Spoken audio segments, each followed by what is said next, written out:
Welcome to Rugby.com.au's Super W preview. I'm Sarah Friend and I'm joined by the lovely Mollie Gray for round 2 this week. Mollie, what did you think of round 1? I loved it. I thought round 1 kicked off to a really great start. New South Wales proved that they are yet again the dominant side, winning 26-0 over the Brumbies.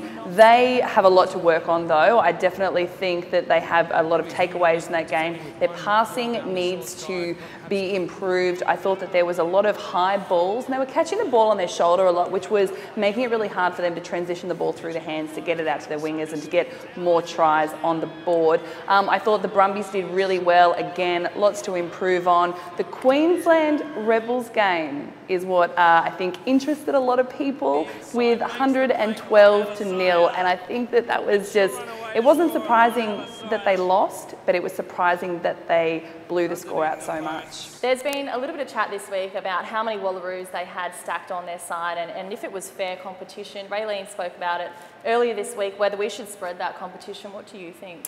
I don't think that the Wallaroos need to be spread out across the country. They live where they live and they play where they play. The Rebels did open up their tryouts Australia-wide, so they tried to create more depth. And the fact that they haven't been able to achieve that just yet is, I don't think it's a huge problem. I just think that it's a mindset thing for the Rebels. You know, they didn't win last year. They didn't win a single game last year. So that is, they've already, I guess, got that negative mindset going into this season. And when you're versing teams like Queensland and New South Wales who are really stacked, it's intimidating. But you have to stick to your guns, you have to play your own game and not play into the hands of the other teams.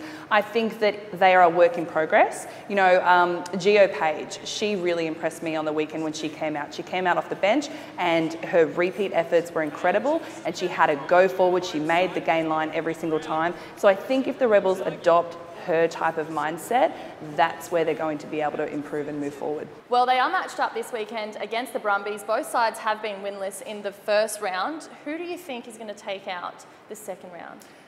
Brumbies.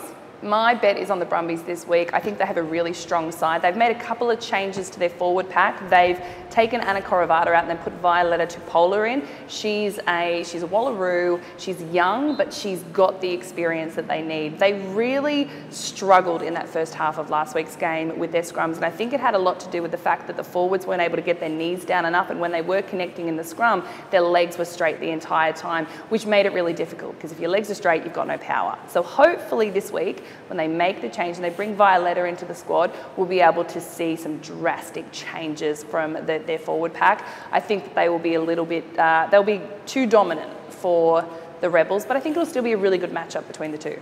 Now, another side that actually hasn't made nearly only one change is the Queensland side.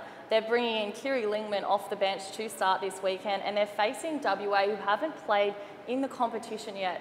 Who do you think this matchup is going to be a little bit closer for Queensland at least? It's definitely going to be closer for Queensland. Western Australia have a very strong team and they always have. They've been forward dominant for years.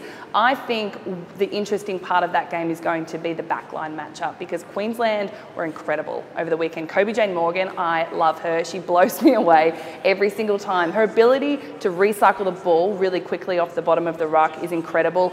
And, you know, I think she's a really great addition to the Queensland side. I also think that Lavinia Gould is great, Alicia Lafau-Faka-Osalea. So with a lineup like that, I'm interested to see how Western Australia can go, but they are strong in their forwards, so it'll be a really great matchup. Well, the Waratahs do have a bye this weekend, but if you want to catch all the live action, it will be right here on Rugby.com.au and Kayo Sports. Mollie and I will be back next week for round 3 of the competition.